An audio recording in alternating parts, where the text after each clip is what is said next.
자, 다음 운동적합 기출문제 두 번째 시간입니다. 자, 다음 중 해부학적 자세에 대한 설명으로 바르지 않은 것은? 자, 해부학적 자세. 자, 해부학적 자세 정의 기억나십니까? 제가 그림을 그리면서 설명했던 부분인데요. 자, 같이 한번 그림을 그려보면서 생각을 해볼 수 있도록 하겠습니다. 자, 얼굴입니다. 자, 시선. 자, 시선을 정면에 두고 이제 양팔을 몸통에 양옆에 축 늘어뜨린 채, 자, 손바닥이 전면을 향하도록 하고 양발을 어깨 넓이로 벌리고선 직립 자세를 말한다. 자, 다시 한번 보겠습니다. 자, 시선을 어디 본다고 했습니까? 자, 시선을 정면에 두고 양팔을 동체의 양 끝에 늘어뜨린 채, 자, 양 손바닥이 어떻게 됩니까? 전면을 보이도록 하고 어깨 넓이로선 직립 자세를 해부학적 자세라는 데 했습니다. 자, 시선을 정면에 둔다. 시선을 정면에 둔다. 맞죠? 시선을 전방에 향해 한다. 자, 인체를 곧게 세운 직립 자세다. 맞습니다. 자, 각 분절의 운동축과 운동면은 해부학적 자세를 기준으로 한다. 이 맞습니다. 자, 이 자세를 통해서 뭐 굴곡이다, 신전이다, 외전이다, 내전이다 이렇게 구분하지 않습니까? 자, 팔은 엄지손가락이 전방을 향하도록 하여 손바닥이 몸통을 향하게 한다. 손바닥이 몸통으로 하는 게 아니죠. 손바닥이 전면을 향하도록 하는 것을 해부학적 자세라고 합니다. 자, 다음 보기에서 설명하는 인체 지뢰의 종류. 자, 인체 지뢰입니다. 인체 지뢰하면 여러 선생님들께서 생각나셔야 할 부분이 1종 지뢰, 2종 지뢰, 3종 지뢰입니다. 자, 1종 지뢰, 2종 지뢰, 3종 지뢰에 대해서 간단하게 살펴보겠습니다. 자, 1종 지뢰, 2종 지뢰, 3종 지뢰다. 자, 1종 지뢰는 시소 생각하시면 됩니다. 시소. 중앙에 축이 있다. 자, 중앙에 축이 있고 한쪽에 저항이 있고 한쪽에 힘이 있는 형태의 지뢰를 1종 지뢰라고 합니다. 자, 1종 지뢰는 중앙에 뭐가 있다고요? 네, 축이 있습니다. 축. 자, 다음 2종 지뢰입니다. 자, 2종 지뢰. 자, 2종 지뢰는 중앙에 저항이 있습니다. 저항. 자, 지뢰 축이죠. 축이 있고 중앙에 저항이 있고 힘을 맨 끝에 말단에서 들어 올립니다. 자, 중앙에 저항이 있는 형태를 2종 지뢰라고 합니다. 자, 다음 3종 지뢰입니다. 3종 지뢰. 3종 지뢰는 저항이 말단에 있습니다. 말단에. 그리고 중앙에 힘이 있습니다. 자, 중앙에 힘이 있는 형태의 지뢰를 3종 지뢰라고 합니다. 다시 1종 지뢰는 중앙에 뭐가 있다고요? 네, 축. 자, 2종 지뢰는 저항. 3종 지뢰는 힘이 있습니다. 자, 이렇게 먼저 아셔야 됩니다. 자, 그럼 2종 지뢰의 특징, 3종 지뢰의 특징에 대해서 살펴보겠습니다. 자, 1종 지뢰는 축의 위치에 따라서 그 이득이 틀려지는데 2종 지뢰, 3종 지뢰를 먼저 하신 다음에 1종 지뢰를 다시 한 번 더 볼 수 있도록 하면 되겠습니다. 자, 2종 지뢰 같은 경우 특징이 힘의 이득입니다. 힘. 자, 여기 힘이지 않습니까? 자, 적은 힘을 가지고 물체를 들 수 있습니다. 자, 이 A란 물체가 중량이 동일하다고 했을 때, 자, 축에 가깝게 저항이 위치하게 되면 힘이 적게 들 것입니다. 자, 그래서 이종질의 특징은 힘의 이득을 본다. 자, 3종질에는 같은 무게를 들어 할 때 축에 가깝게 힘점이 있으면 힘의 손해를 보게 되는 것입니다. 손해. 자, 힘의 손해를 보고 힘의 이득을 봅니다. 자, 하지만 이종질에는 힘의 이득을 보지만 범위, 거리나 범위나 속도의 손해를 본다고 했습니다. 반면에 3종질에는 힘의 손해를 보지만 범위와 속도의 이득을 본다고 했습니다. 자, 이 부분만 정리하시면 이 지뢰를 푸시는데 어려움이 없으실 겁니다. 자, 인체 지뢰는 대부분 3종지뢰입니다. 3종지뢰. 자, 그럼 문제를 볼 수 있도록 하겠습니다. 물체의 저항점이 힘의 작용점과 회전축 사이에 있으며, 자, 저항이 중앙에 있단 말이죠. 저항이 중앙에 있는 것을 뭐라고 합니까? 자, 이종지뢰라고 합니다. 이종지뢰. 자, 그럼 하나 더 살펴볼 수 있도록 하겠습니다. 자, 이 축으로부터 이 저항점까지의 자, 수직거리를 뭐라고 합니까? 저항팔. 자, 축으로부터 힘점까지의 수직거리를 힘팔, 축으로부터 힘점까지 힘팔, 저항팔이라고 했습니다. 자, 힘팔이 짧기 때문에 힘의 손해를 보고, 자, 힘팔이 길기 때문에 힘의 이득을 보는 거라고 했습니다. 기억하셔야 됩니다. 정리하셔야 됩니다. 자, 엎드려 팔굽혀펴기. 자, 요런 거. 자, 엎드려 팔굽혀펴기를 한다. 한번 볼까요? 자, 이 머리고, 상체고, 발이고, 팔이지 않습니까? 자, 그러면, 자, 이게 팔을 갖다 구부렸다 폈다, 구부렸다 폈다는 동작이니까, 자, 여기 발끝이 축이 될 것입니다. 축이 될 것이고, 인체의 무게중심이 배꼽 정도에 있지 않습니까? 배꼽 정도에 이렇게 무게중심 선이 떨어진다고 가정했을 때, 자, 요 부분이 저항이 되는 것입니다. 저항. 그리고 상완 삼두근이 어떻습니까? 주동근이 되어서 아래 위로 움직이는 것입니다. 힘점입니다. 힘점. 다시. 자, 발끝이 축이 되고, 자, 배꼽 정도의 무게중심의 저항이 있을 것이고, 상완 삼두근에 힘점이 있을 것입니다. 자, 요런 거 엎드려 팔굽혀펴기 이종지례입니다. 자, 요걸로 풀기보다는 자, 위에 지문으로 푸는 것이 쉽게 푸는 방법이 되겠습니다. 자, 다음 보겠습니다. 다음 보기의 내용은 몇 종 지례인가? 자, 저항점이 중앙에 있다. 저항점이 중앙에 있다. 자, 몇 종 지례입니까? 2종 지례입니다. 발 뒤꿈치를 들 때의 동작. 자, 요 부분은 그 상체의 이동에 따라 조금 틀릴 수가 있는 부분인데, 자, 요 부분, 자, 제가 한번 그려보겠습니다. 자, 요렇게. 자, 요렇게 해가지고 뒤꿈치를 갖다가 이렇게 드는 부분이지 않습니까? 드는 부분입니다. 자, 이 종아리 근육, 뭐 가자미근하고 비복근회가 이렇게 연결되어 있겠죠. 여기 근육입니다, 근육. 자, 그리고 여기 발끝이 축이 되는 것입니다. 축. 발끝이 뭐가 된다고요? 축이 되고, 뒤쪽에 종아리 근육이 있지 않습니까? 근육이 힘점이 되는 것입니다. 자, 요 귀 뒤에 여기 유양돌기지 않습니까? 이 유양돌기를 기준으로 해가지고 고관절, 자, 슬관절, 자, 그리고 발목 중심으로 해가지고 무게중심선이 내려옵니다. 여기가 저항이 되는 것입니다.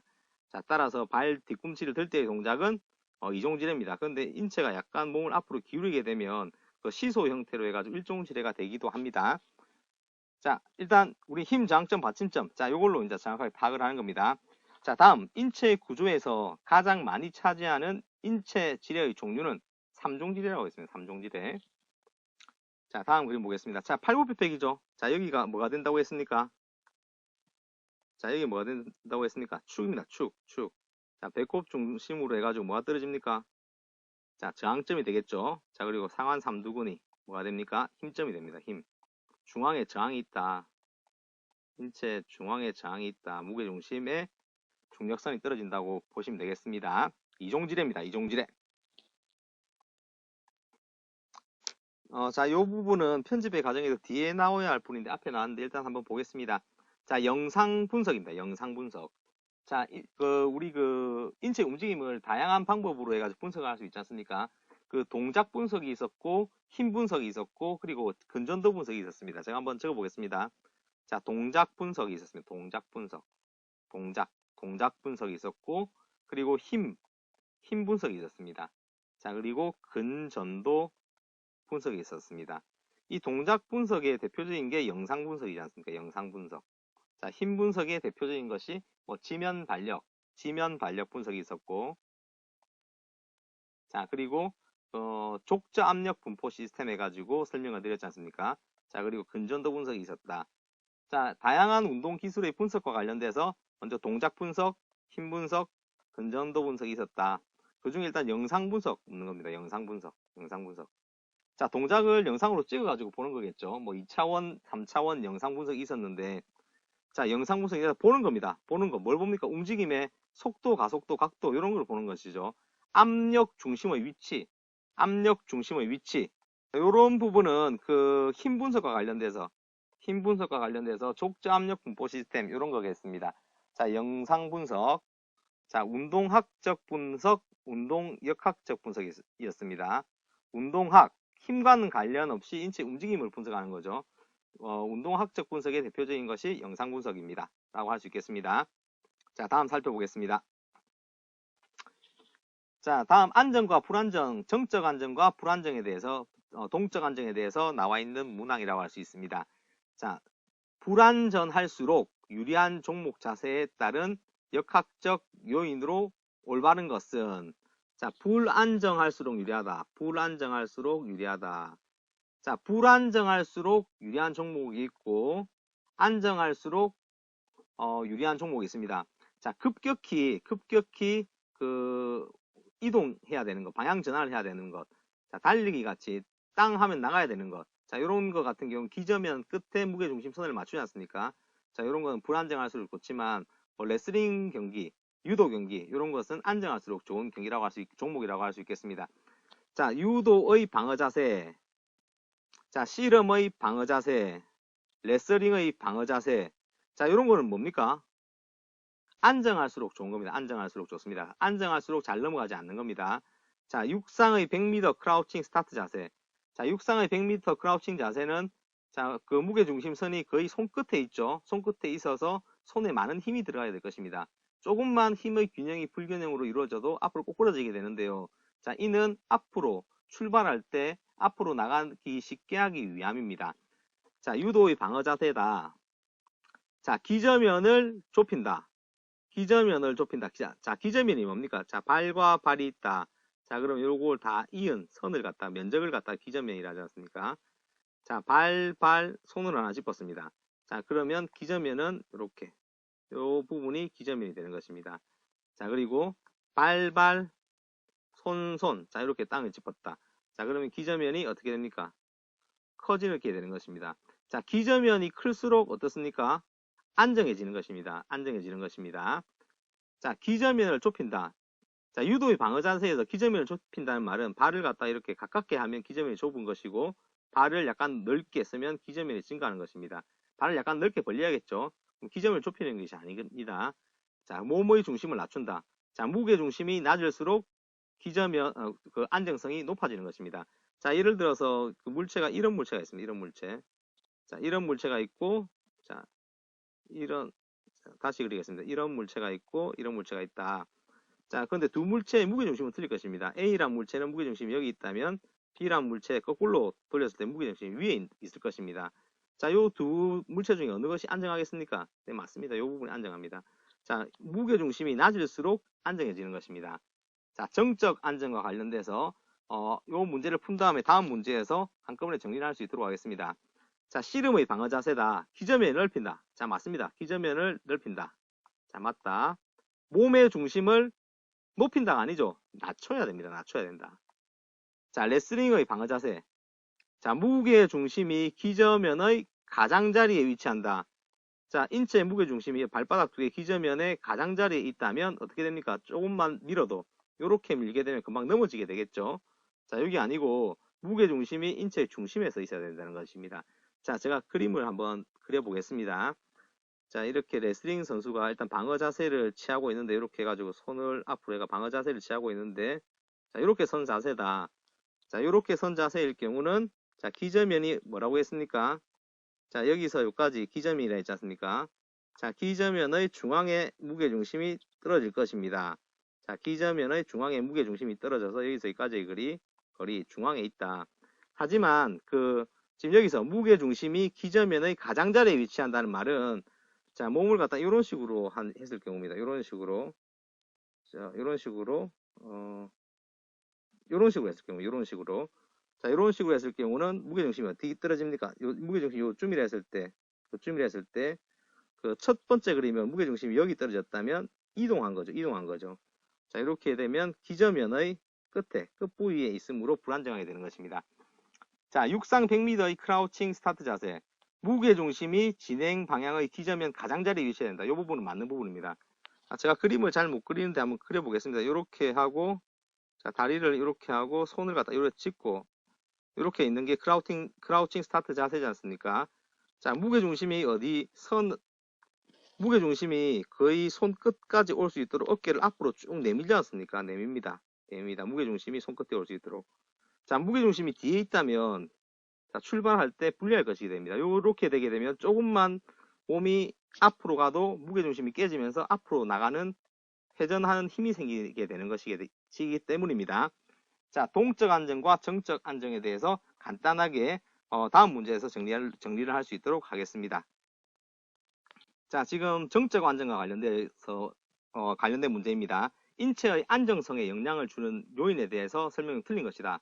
자, 안정성과 관련돼서. 자, 이 문제를 통해서 정리를 할 수 있도록 하겠습니다. 신체의 무게중심이 높아야 안정적이다. 아닙니다. 신체의 무게중심이 낮아야 안정적이 됐습니다. 자, 이렇게 똑바로 서 있어가지고 방어하는 자세보다 이렇게 약간 다리를 벌리고 상체를 낮춰가지고 방어 자세를 해야지 안정성이 높아지는 것입니다. 무게중심의 위치. 무게중심은 낮아야 된다. 자, 무게중심은 낮아야 된다. 자, 기저면이 넓을수록 안정적이다. 네, 맞습니다. 다리를 넓게 벌려야죠. 기저면은 어떻게? 넓을수록 안정적이다. 세 번째, 물체의 무게, 질량이 무거울수록 마찰력이 커서 안정하다.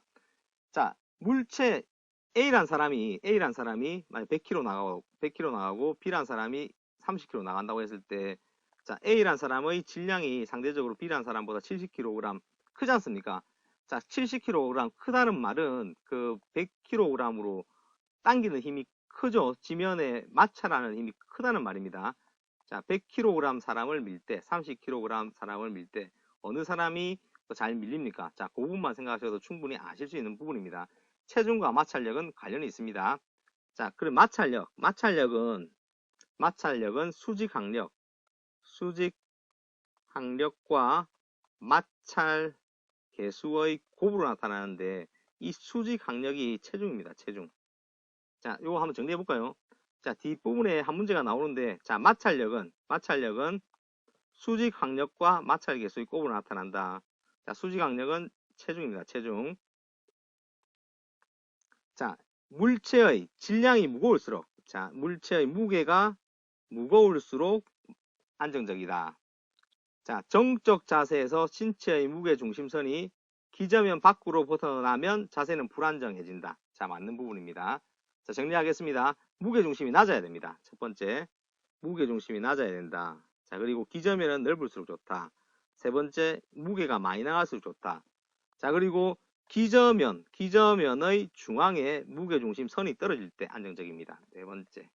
자, 이렇게 정리하시면 되겠습니다. 자, 안정성과 관련돼서는 거의 매년 한 2문제 정도 출제가 된다고 보시면 맞습니다. 자, 다음 마찰력입니다. 마찰력은 마찰계수와 수직항력의 곱이라 했습니다. 수직항력. 자, 밑으로 눌리는 힘. 수직항력 곱하기 마찰계수. 자, 걷는 동작은 마찰력과 무관하다. 이 마찰력이 없으면 우리 앞으로 나가지 않을 것입니다. 신발에 우리가 스파이크 신지 않습니까? 스파이크와 신발에 뾰족뾰족 달린 거 왜 신습니까? 지면과의 마찰을 크게 해서 앞으로 나가는 추진하는 힘을 증가시키기 위해서인 것입니다. 자, 마찰력은 물체가 누르는 힘, 물체가 바닥을 누르는 힘, 질량이지 않습니까? 질량, 수직항력, 체중입니다. 체중에 비례합니다. 자, 마찰력은 수직항력과 마찰계수의 곱입니다. 자, 수직항력이 질량, 물체가 바닥을 누르는 힘이므로 수직항력이 증가하면 마찰력 또한 증가하는 것이므로 반비례가 아니고 비례가 되겠습니다. 자, 마찰력은 운동하는 방향과 같은 방향으로 작용한다. 자, 이 마찰력은 운동하는 방향과 같은 방향이 아니고 반대 방향으로 작용하는 겁니다. 자, 그렇기 때문에 추진하는 힘이 생기는 것입니다. 자, 마찰력은 운동하는 방향과 같은 방향이다. 반대 방향이다. 반대 방향으로 작용한다. 자, 여기 아니네요. 자, 마찰력은 두 물체의 재료나 압력 등에 따라 달라진다. 자, 이 부분은 맞습니다. 자, 마찰력과 관련돼서 마찰력은 수직항력과 마찰계수의 곱이다. 수직항력과 마찰계수의 곱이고 마찰력은 운동하는 방향과 반대 방향으로 작용한다. 자, 요 두 개만 딱 정리를 하시면 되겠습니다. 자, 인체의 무게 중심에 관한 설명 중 맞는 것은, 자, 인체의 무게 중심은 신체 내부에만 존재한다. 아닙니다. 자세에 따라서 무게 중심은 틀려지고 내부에 존재할 수도 있고 외부에 존재할 수도 있습니다. 자, 포스베리 동작, 배면 뛰기 있지 않습니까? 이렇게 해가지고 이렇게 뛰는 동작에서는 이 배면 뛰기 동작은 무게 중심이 밖에 존재하는 것입니다. 자, 그리고 터크 자세, 몸을 이렇게 접는 자세 있지 않습니까? 이런 자세 같은 경우도 무게중심이 밖에 위치하는 것입니다. 자, 무게중심은 신체 내부에만 존재하는 것이 아니고 내부, 외부 모두에 존재할 수 있다. 자, 체형에 관계없이 배꼽 아래 2cm 존재한다. 자, 일단 여기서 체형에 관계없이 배꼽 아래 존재한다. 이거 아닙니다. 체형에 관계 있습니다. 자, 상체 무게가 많이 나가고 하체 무게가 적게 나가는 사람. 자, 하체 무게가 많이 나가고 상체 무게가 적게 나가는 사람. 자, 이렇게 질량의 분포에 따라서 무게중심의 위치 차이는 있게 되는 것입니다. 자, 신체 중심의 위치는 자, 무게중심이죠. 자세나 동작의 변화에 따라 신체 외부에도 있을 수 있다. 자, 이거 맞습니다. 자, 외부에도 있을 수 있다. 이건 내부뿐만 아니라 외부에도 있을 수 있다. 자, 자세가 변해도 중심의 위치는 변하지 않는다. 변한다고 했습니다. 자, 이 부분. 자, 인체 무게중심의 위치는 외부뿐만 아니라 내부에도 존재할 수 있다. 자, 이렇게만 정지하시면 되겠습니다. 자, 같은 문제가 계속해서 반복해서 나옵니다. 이제부터는. 자, 신체의 안정성에 대한 설명 중 틀린 것은. 자, 기저면은 가능한 넓어야 한다. 맞습니다. 기저면이 넓어야 한다. 신체의 중심점이 가능한 높아야 된다. 신체의 중심점, 자, 무게중심이 높아야 됩니까? 아니면 낮을수록 유리하다 했습니다. 자, 신체의 안정성은 정적인 자세와 동적인 자세에 따라 달라질 수 있다. 맞습니다. 안정성은 물체를 지지하는 면의 마찰력과 밀접한 관계가 있다. 마찰력과 밀접한 관계가 있다. 맞습니다. 자, 추진력, 앞으로 가는 힘과 반대 방향으로 마찰력이 작용해야 된다고 했습니다. 자, 인체의 안정성에 영향을 주는 요인.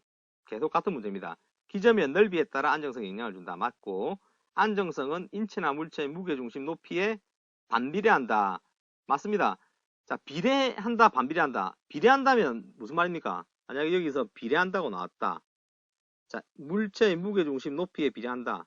자, 물체의 무게중심 높이가 높아질수록 안정하단 말이지 않습니까? 자, 그럼 인체나 물체의 무게중심 높이에 반비례한다는 말은 물체의 무게중심이 높을수록 안정성은 떨어진다는 말이 되므로 맞는 부분입니다. 자, 요 문장 같은 거 잘 파악을 하셔야 됩니다. 자, 무게중심선의 위치에 따라 안정성에 영향을 준다. 맞습니다. 이 부분이 무슨 말입니까? 자, 아까 제가 그림을 그렸었는데, 자, 요렇게 똑바로 서서 무게중심이 똑바로 떨어졌을 때하고 자세를 좀 틀리게 했을 때, 자, 무게중심의 위치는 틀려지게 될 것입니다. 자, 무게중심이 낮으면 안정성은 커진다. 자, 이 부분. 자, 평형과 안정. 1번, 평형 상태를 유지하기 위해서는 외력의 합이 0이 되어서는 안 된다. 자, 이 부분, 자, 제가 그림을 한번 그려보겠습니다. 자, A란 친구가 이렇게 서 있는데, B란 사람이 70 정도의 힘으로 밀고, C란 사람이 50 정도의 힘을 민다. 하게 되면 이쪽 방향으로 20으로만큼의 힘이 작용할 것입니다. 자, 이렇게 움직이게 되는 것이죠. 자, 외력의 합이 0이 돼야 됩니다. 자, 여기가 70이면 여기도 70으로 같이 밀었을 때 평형 상태를 유지하게 되는 것입니다. 0이 되어서는 안 된다, 이거 되어야 된답니다. 자, 무게 중심의 중력 방향 수직선이 기저면 내에 있으면 물체는 안정 상태가 된다. 자, 이렇게 다리를 서고 있어가지고 요 기저면 내에 무게 중심이 떨어져 있으면 안정이 되는 것입니다. 무게 중심선이 이 기저면을 무게 중심이 벗어나게 되는 순간에 넘어지게 되는 것입니다. 안정성을 높이려면 기저면을 넓히고 무게중심의 높이를 낮춰야 되는 것입니다. 자, 물체의 질량은 안정성에 영향을 준다 했습니다. 가벼울수록 안정성이 높다. 아닙니다. 무거울수록 높다고 했습니다. 자, 여기까지가 안정성과 관련된 내용이었습니다. 다음으로 뉴턴의 법칙에 대해서 살펴볼 수 있도록 하겠습니다. 자, 이 부분에 얘와 정확하게 함께 같이 암기를 하실 수 있도록 하셨으면 좋겠습니다. 첫 번째 법칙. 자, 버스가 급출발하거나 급정거할 경우 버스 안의 승객들이 뒤로 혹은 앞으로 쏠리는 것은 버스의 운동 변화와는 달리 승객들은 원래 상태를 유지하려고 한다. 자, 관성의 법칙입니다. 이 부분을 관성의 법칙이라고 합니다. 관성의 법칙. 자, 원래의 운동 상태를 유지하려고 한다. 자, 관성의 법칙입니다. 자, 보트를 타고 노로물을 뒤로 밀면 배는 앞으로 간다. 보트를 타고 노로물을 뒤로 밀면 배는 앞으로 간다. 두 번째 가속도의 법칙입니다. 가속도의 법칙. 자, 개념과 관련된 조금 이따 다음 문제에서 설명을 드리겠습니다. 자전거를 타고 페달을 강하게 밟을수록 자전거는 외력이 커져서 가속되어 앞으로 나간다. 제가 이 설명을 잘못 드렸습니다. 다시 하겠습니다. 자, 자전거를 타고 페달을 강하게 밟을수록 자전거는 외력이 커져서 가속되면서 앞으로 나간다. 자, 이 부분 가속도의 법칙입니다. 가속도의 법칙입니다. 보트를 타고 노로 물을 뒤로 밀면 된 앞으로 간다. 자, 이 부분은 반작용의 법칙입니다. 작용, 반작용의 법칙입니다. 작용, 반작용의 법칙이다.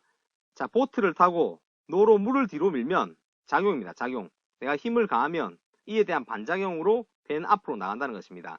작용, 반작용의 법칙. 자전거를 타고 가다가 페달을 강하게 밟을수록 이 뭡니까? 페달을 강하게 밟을수록 어떻게 되는가? 속도가 점점점 증가하는 거죠. 그렇게 해서 가속하게 되는 겁니다. 가속도의 법칙입니다. 가속도. 속도가 점점점 증가한다는 거죠.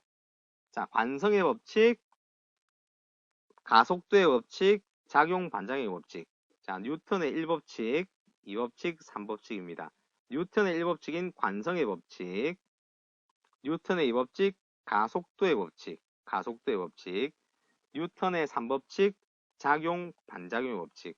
자, 다음 문제를 통해서 이 각각의 개념에 대해서 살펴볼 수 있도록 하겠습니다. 자, 뉴턴의 법칙에 해당하지 않는 것은, 자, 첫 번째 1법칙 관성의 법칙이 됐습니다. 자, 2법칙 가속도의 법칙, 3법칙 반작용의 법칙이라고 했습니다. 자, 개념과 관련돼서 한번 살펴볼 수 있도록 하겠습니다. 자, 이 관성이 뭡니까? 관성은 그 원래의 운동 상태를 유지하려고 하는 물체의 속성을 관성이라고 합니다. 자, 원래의 운동 상태를 계속 유지하려고 하는 그 상태를 관성이라고 한다.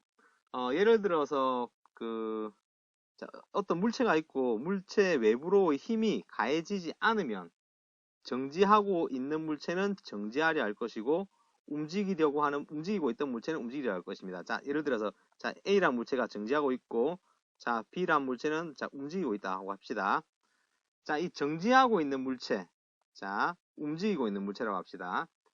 자, 외부로부터의 힘이 가해지지 않으면 이 정지하고 있던 물체는 계속 정지하려고 할 것이고 움직이려고 하는 물체는 계속 움직이려고 할 것이다.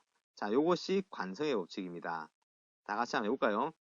자, 외부로부터 힘이 가해지지 않는 것입니다. 힘이 가해지지 않으면 정지하고 있는 물체는 정지하려 할 것이고 움직이려고 하는 물체는 계속해서 움직이려고 할 것이다.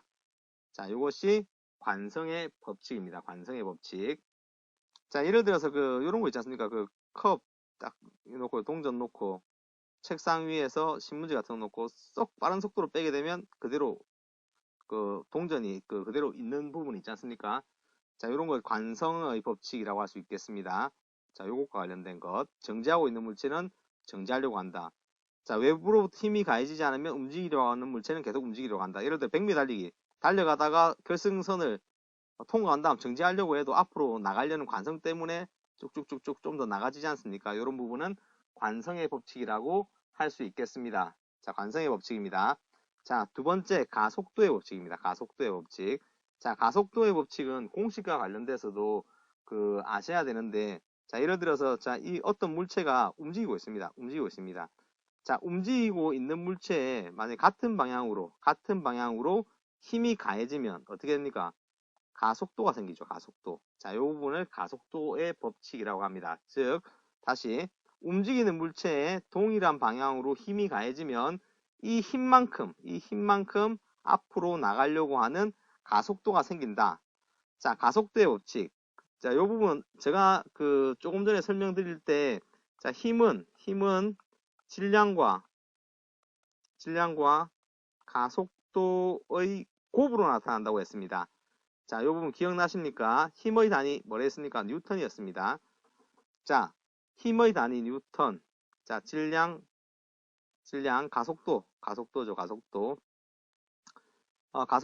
가속도입니다. 이 가속도로 해가지고 공식을 바꿔보게 되면, 자, 가속도는 가속도는 자, 힘을 질량으로 나눈 것입니다. 자, 그러므로 가속도는 힘에 비례하고 질량에 반비례한다고 할 수 있겠습니다. 자, 다시 가속도는 힘에 비례하고 질량에 반비례한다. 자, 힘이 클수록, 자, 움직이는 물체에 힘이 강하게 가해질수록 이 가속도는 커지게 될 것입니다. 하지만 요 물체 질량이 반비례한다. 질량이 크게 된다. 자, 이 질량 자체가 엄청나게 무겁게 되면 힘이 가하더라도 작은 질량보다 큰 질량일 때 잘 움직이지 않겠죠. 가속이 잘 안 일어나겠죠. 자, 요 부분을 가속도의 법칙이라고 합니다. 자, 3법칙. 작용, 반작용의 법칙이라고 합니다. 작용, 반작용의 법칙. 자, 한 물체가 다른 물체에 힘을 가하게 되면 그 두 물체 사이에는 크기가 같고 방향이 반대인 그 힘이 발생한다. 예를 들어서 우리가 달리기를 하기 위해서 우리 발로 지면을 밟게 되면 그에 대한 지면 발력이 생기게 되는 것이죠. 자, 지면을 높이뛰기 선수가 지면을 강하게 발구름을 한다 하면 이에 대한 반작용력에 의해서 신체가 상방으로 상승하게 되는 것입니다. 자, 반작용의 법칙입니다. 반작용의 법칙. 자, 요 세 개, 관성, 가속도, 반작용의 법칙 정리를 하셔야겠습니다. 자, 회전 간성에 대한 설명 중 바르지 않은 것. 회전 간성을 아까 제가 설명할 때 뭐라고 했습니까? 관성 모멘트라고 했습니다. 관성 모멘트다. 자, 요 부분 기억나십니까? 자, 관성이란 말은 뭐라 했습니까? 움직이려고 하는 물체는 정지하고 있는 물체에 힘이 가해지지 않으면 계속 정지하려고 하고 그 움직이는 물체에 힘이 가해지지 않으면 계속 움직이려고 한다. 자, 요걸 갖다가 회전 상황에서 설명을 하는 것입니다. 자, 그 관성 모멘트는 회전 저항과 회전 지속으로 생각될 수 있는 부분인데요. 그 물체가 그 회전 운동 초기에는 회전에 저항을 하지만 일단 그 외력에 의해서 힘이 가해지면 계속 회전을 하려는 경향을 회전 간성이라고 합니다. 자, 이 부분은 그 질량 그 직선 운동에서 질량과 유사한 개념이라고 할 수 있겠습니다. 자, 그럼 보겠습니다. 자, 회전 간성은 직선 운동에서 관성의 크기와 같다. 그 질량과 같다. 이 맞는 부분입니다. 자, 두 번째, 회전 간성은 회전 축으로부터 질량의 분포에 따라 다르다. 자, 이 부분 맞습니다. 자, 관성 모멘트에 대해서 이 부분 네 부분을 다 읽고 한번 정리를 하겠습니다. 긴 장대를 들고 외줄을 탈 때, 장대를 안 들고 탈 때보다 회전 간성이 커진다.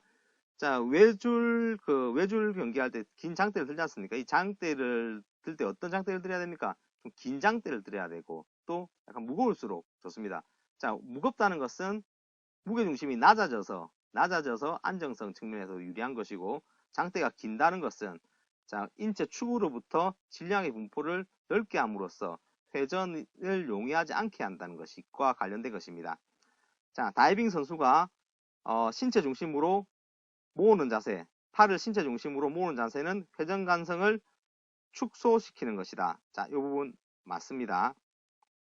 자, 요 회전 간성이 커진다가 아니고 작아진다. 이 부분 되겠습니다. 자, 제가 그림을 통해서 간단하게 한번 살펴볼 수 있도록 하겠습니다. 그림을 한번 그려보겠습니다.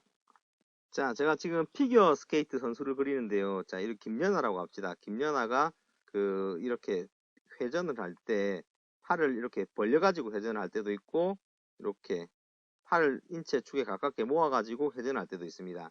자, 그러면 팔을 벌려가지고 회전을 할 때는 천천히 돌게 되는 것이고, 팔을 모으게 되면 빨리 돌게 되는 것입니다. 자, 팔이 일정한 질량이 있지 않습니까? 일단 일정한 질량을 인체의 축에 가깝게 위치하게 되면 관성 모멘트, 즉 회전 간성이 감소합니다. 감소해서 빨리 많은 속도, 많은 회전을 유발하게 되는 것이고, 자, 인체 중심의 축으로부터 질량의 분포를 멀리하게 되면 관성 모멘트가 커져서 천천히 돌게 되는 것입니다. 자, 각 속도가 감소하고 각 속도가 증가한다고 할 수 있습니다. 자, 다시 정리하겠습니다. 자, 관성 모멘트입니다. 관성 모멘트. 관성 모멘트는 회전, 저항 또는 지속으로 설명할 수 있다고 했습니다. 자, 인체 중심축으로부터 질량을 갖다 붙이게 되면 관성 모멘트가 줄어들게 되고 회전이 많이 일어난다. 즉, 각속도가 증가한다. 인체 중심으로부터 질량을 갖다가 멀리 떨어뜨리게 되면 어떻게 된다고요? 관성 모멘트가 증가해서 각속도가 감소한다. 자, 이렇게 정리하시면 되겠습니다. 저희가 아까 그 관성 모멘트, 회전 관성 어디서 봤더랬습니까? 네, 맞습니다. 자, 운동량 할 때 봤습니다. 운동량. 자, 운동량이랬습니다. 운동량. 운동량은 질량과 속도의 곱으로 나타난다고 했습니다. 자, 그럼 각운동량입니다. 각운동량. 자, 각운동 상황에서 질량을 뭐라고 한다 했습니까? 맞습니다. 관성 모멘트라 한다 했습니다. 관성 모멘트. 다른 말로 회전 관성이라 한다 했습니다. 자, 각운동 상황에서 속도를 뭐라 한다 했습니까? 맞습니다. 각속도라고 한다고 했습니다. 각속도. 자, 요 두 개 정리를 하셔야겠습니다. 관성 모멘트. 자, 이 관성 모멘트는 요거 하나 적어 보시겠습니까? 요 부분까지는 나오진 않겠지만 이 관성 모멘트는 질량과 회전 반경 제곱입니다. 자, 관성 모멘트는 질량과 회전 반경의 제곱입니다. 관성 모멘트는 질량에 비례하고 회전 반경 제곱에 비례하는 것입니다. 자, 이 부분 간단하게 정리를 하셨으면 좋겠습니다. 자, 여기 다시 한번 볼까요? 회전 관성은 회전축으로부터, 자, 여기 회전축으로부터 질량의 분포가 가깝다, 멀다에 따라 달라진다. 자, 회전 관성은 회전축으로부터 질량이 멀리 있느냐, 가까이 있느냐에 따라 달라지게 되는데, 자, 질량이 회전축에 가깝게 모이게 되면 관성 모멘트가 작아진다. 자, 보십시오. 회전 반경이 줄어들지 않습니까? 자, 팔을 모으는 동작에서는 회전 반경을 줄이는 것입니다. 팔을 벌리는 동작은 회전 반경을 크게 하는 것입니다. 회전 반경을 줄이게 되면 관성 모멘트가 작아지게 되는 것입니다. 작아지게 된다. 자, 각 운동량이 일정하다고 했을 때 관성 모멘트가 작아지면 상대적으로 각 속도는 증가하게 되는 것입니다. 따라서 그 인체 중심축으로 질량을 모으게 되면 관성 모멘트가 작아지게 되고 각 운동량이 일정한 상황에서 각 속도는 증가한다. 회전은 빨리 일어나게 되는 것입니다. 자, 이 부분 정리를 한번 하셔야 되겠습니다. 자, 다음 보기의 괄호 안에 들어갈 용어를 바르게 나열한 것은, 자, 뭐뭇은 원 운동을 발생시키는 원인으로 원의 중심을 향한다. 자, 중심을 향한다 했습니다. 반면 뭐뭐뭐는 원 운동을 하는 물체가 바깥으로 벗어나려고 한다. 중심을 벗어나려고 한다. 자, 중심을 벗어난다. 중심으로 향한다. 자, 물체의 중심으로 향하는 힘을 구심력이라고 합니다. 구심력. 자, 밖으로 나가려는 힘, 물체의 밖으로 나가려고 하는 힘을 원심력이라고 합니다. 회전 운동, 자, 원 운동을 하고 있는 물체는 두 개의 힘이 있다고 했습니다. 하나는 당기면서 물체 중심으로 오려는 구심력이 있고, 밖으로 나가려는 가상의 힘인 원심력이 있다고 했습니다. 자, 다시 회전하는 물체는 회전 이 궤도로부터 벗어나려고 하는 그 힘, 원심력과 회전의 중심으로 향하는 구심력이 존재한다고 했습니다. 자, 그럼 구심력과 관련돼서 공식을 간단하게 한번 적고, 이 부분까지 나오진 않겠지만, 이 부분도 꼭 외웠으면 좋겠습니다. 자, 구심력. 자, 구심력은 질량과 속도 제곱의 곱과 회전 반경. 자, 이렇게. 자, 구심력은 질량 곱하기 속도의 제곱 나누기 회전 반경. 자, 이렇게 하시면 되겠습니다. 자, 구심력은 질량에 비례하고 속도의 제곱에 비례하죠. 그리고 회전 반경에는 반비례한다. 자, 이렇게 정리를 하셨으면 좋겠습니다. 자, 다음 문제입니다. 토크에 관한 설명이다. 자, 힘이지 않습니까? 힘. 자, 힘. 자, 그리고 토크. 자, 힘. 자, 힘. 회전하는 힘. 회전하는 힘. 회전력이라고 하죠. 회전력을 토크라고 합니다. 토크. 자, 힘. 힘은 F. F는 질량과, 힘은 질량과 속도의 곱으로 나타난다고 했습니다. 자, 회전하는 힘입니다. 회전. 회전하는 상황이니까 속도는 각속도가 되어야겠습니다. 각속도. 자, 회전 운동에서의 질량을 뭐라고 한다 했습니까? 네, 그렇습니다. 관성 모멘트라 했습니다. 관성 모멘트. 자, 토크는 관성 모멘트와 각속도의 곱이다. 자, 힘은 질량과 속도의 곱이다. 자, 요것만 기억하시면 요것도 같이 기억하셔야 됩니다. 같이 기억하실 수가 있습니다. 자, 힘은 질량과 속도의 곱이다. 자, 토크란 회전하는 힘이다. 회전하는 힘. 자, 힘은 질량 곱하기 속도다. 자, 회전에서의 질량을 관성 모멘트라 하고 회전에서의 속도를 각속도로 한다. 자, 이렇게 정리를 하시면 되겠습니다. 자, 그리고 토크는 자, 편심력 곱하기 모멘트암, 모멘트 8. 자, 이렇게 공식이 있기도 합니다. 자, 편심력이란 자, 물체의 중심을 통과하는 힘을 구심력이라고 합니다. 물체의 중심을 벗어나는 힘을 편심력이라고 합니다. 다시 물체의 중심을 벗어나는 힘을 편심력이라고 합니다. 자, 1번, 2번의 힘이 동일하다고 가정을 했을 때 물체의 중심으로부터 작용선이 멀리 떨어진 위치에 있는 힘이 더 큰 회전을 유발할 것입니다. 다시 그려보겠습니다. 자, 동그라미입니다. 자, A란 힘, B란 힘, C란 힘. 자, 힘의 크기는 동일합니다. 힘의 크기는 동일합니다. 자, 물체 중심을 통과하니까 이건 어떻게 되겠습니까? 회전을 하지 않고 그냥 앞으로 쭉 밀려나갈 것입니다. 미끄럼 마찰을 할 것입니다. 자, 하지만 자, 2번과 3번의 경우는 회전을 하게 되는데 자, 2번보다는 3번이 더 많은 회전을 유발할 것입니다. 그 당구 칠 때 오시를 주지 않습니까? 오시 줄 때 끝에 딱 쳐야지 회전이 많이 일어나지 않습니까? 자, 여기서 회전하는 힘을 토크라고 했지 않습니까? 이 토크는 자, 힘이죠. 힘인데 물체의 중심을 통과하는 힘을 구심력이라고 물체의 중심을 벗어나는 힘을 편심력이라고 했습니다. 자, 토크는 편심력과 축으로부터 편심력의 작용선까지의 거리, 즉 그것을 모멘트 8이라고 하는데요. 그냥 편심력 곱하기 거리라고 하면 되겠습니다. 거리의 곱으로 나타난다. 자, 이렇게 정리를 하시면 되겠습니다. 자, 한번 읽어보겠습니다. 물체의 중심을 향해 힘이 가해질 때 토크가 발생한다. 자, 이 물체의 중심을 향해 힘이 가해지면 토크가 일어납니까? 회전이 발생합니까? 회전하는 힘이 발생합니까? 그렇지 않습니다. 회전하는 힘이 발생하지 않습니다. 물체의 중심을 벗어나는 힘이 가해질 때 토크가 발생하는 것입니다. 자, 이해되십니까? 회전을 일으키는 효과를 토크라고 한다. 자, 그렇죠. 회전을 일으키는 힘을 토크라고 하죠.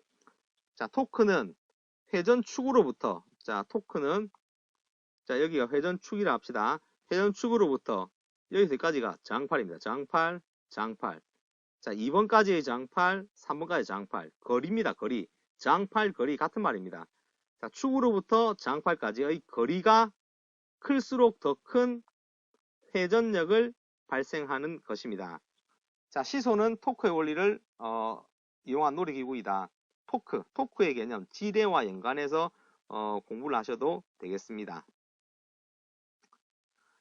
자, 잠시 쉬고 그 마지막 문제, 20문제 정도를 정리를 할 수 있도록 하겠습니다.